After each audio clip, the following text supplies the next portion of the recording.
BJP అంటే పట్టణ ప్రాంతాలకే పరిమితమన్న వాదాన్ని, ఆలోచనల్ని పటాపంచలు చేసి తెలంగాణ పల్లె పల్లెకు పార్టీని విస్తరింపజేసిన నాయకుడు బండి సంజయ్ కుమార్.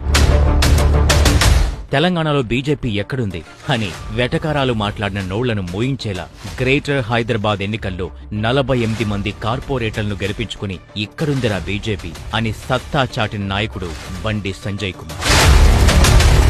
తెలంగాణ రాష్ట్ర చరిత్రలో అధికార పార్టీని మట్టిగర్పించి ఉప ఎన్నికల్ని గెలిచిన ఏకైక ప్రతిపక్ష పార్టీగా భారతీయ జనతా పార్టీ జెండాను రెపరెపలాడించిన కాషాయ రథసారథి బండి సంజయ్ కుమార్.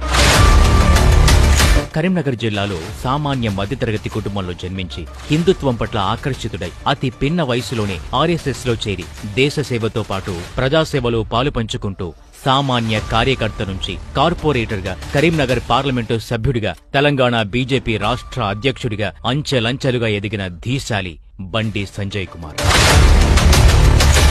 తెలంగాణ రాష్ట్రంలో బీజేపీ అంటే బండి సంజయ్కి ముందు, బండి సంజయ్ తర్వాత అనుకునే స్థాయిలో ఎవ్వరూ ఊహించని విధంగా పార్టీని బలోపేతం చేసిన కాషాయ యోధుడు Bandi Sanjay Kumar. Powerful people make places powerful అనే కేజీఎఫ్ సినిమా డైలాగ్ బండి సంజయ్కి సరిగ్గా సరిపోతుంది. ఎందుకంటే తెలంగాణ బీజేపీ చరిత్రలో ప్రజల కోసం, నిరుద్యోగ యువత కోసం ఎన్నో పోరాటాల్ని చేసి జైళ్లకు వెళ్లి బీజేపీ దశ దిశ మార్చిన అలుపెరగని బాటసారి బండి సంజయ్ కుమార్. కార్యకర్తలు తల ఎత్తుకుని తిరిగేలా తెలంగాణ రాష్ట్రంలో బీజేపీ నిర్మించిన ఘనత ఎవరికైనా దక్కుతుంది అని అనుకుంటే అది బండి సంజయ్ కుమార్ కి మాత్రమే దక్కుతుంది.